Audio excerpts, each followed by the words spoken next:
নমস্কার বন্ধুরা, টিকিচে আমাদের সকলকে স্বাগত। আজকে আমি বানাবো ঝুরি পরোটা।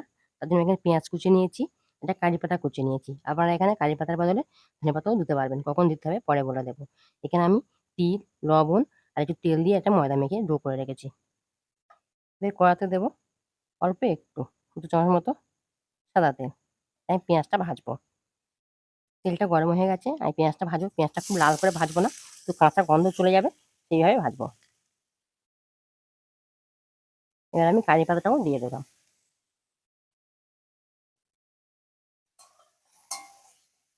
দেখুন পেঁয়াজ আর কারি পাতা মিলেমিশে সুন্দর গন্ধ বেরিয়েছে। এটা আমি এবার নামিয়ে দেবো। এর চেয়ে বেশি আর ভাজবো না। দেখুন ডো থেকে এবার আমি নেচি কেটে নেবো, নিয়ে দেখাবো। আমি ঠিক এরকম বড় বড় নেচি কেটে নেবো। এখান থেকে একটা নেচি নেবো, নিয়ে বড় করে রুটি বেলবো, বেলে আমি দেখাবো।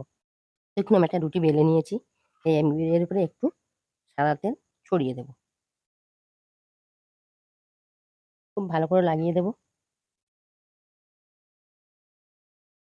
তেলের উপর হালকা করে লঙ্কা গুঁড়ো আমি ছড়িয়ে দেবো। এটাও আমি সব জায়গায় লাগিয়ে দেবো। এর উপর দেবো হালকা করে লবণ।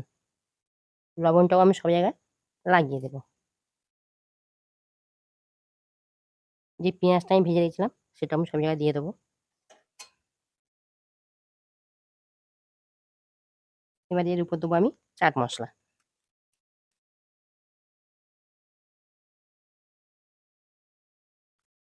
আপনারা এখানে চাট মশলার পরিবর্তে আমচুর পাউডারও দিতে পারবেন।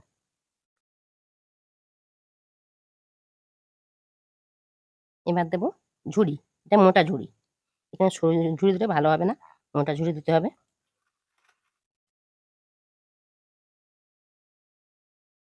এবার এটা আমি রোল বানাবো। দেখুন একটা রোল বানিয়ে নিয়েছি, এবার আমি এর মাঝখান থেকে কাটবো।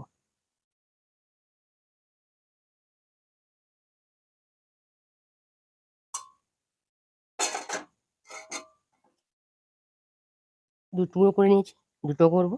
একটা টুকরো আমি এখানে সরিয়ে রাখবো। দেখুন একটা টুকরো আমি সরিয়ে নিয়েছি, একটা টুকরো আমি নিয়ে ঠিক লাচ্ছা পরোটার মতো রোল বানিয়ে নেব।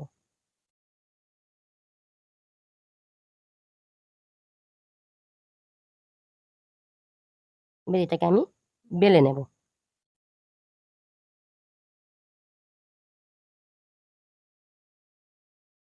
দেখুন পরোটা আমার বেলা হয়ে গেছে। আমি গ্যাসে তাওয়া বসিয়ে দিয়েছি। তাওয়াটা গরম হয়ে গেছে, এবার আমি তাওয়ার মধ্যে দিয়ে দেবো। এবার এটা আমি উল্টে দেবো। এবার আমি দেবো তেল।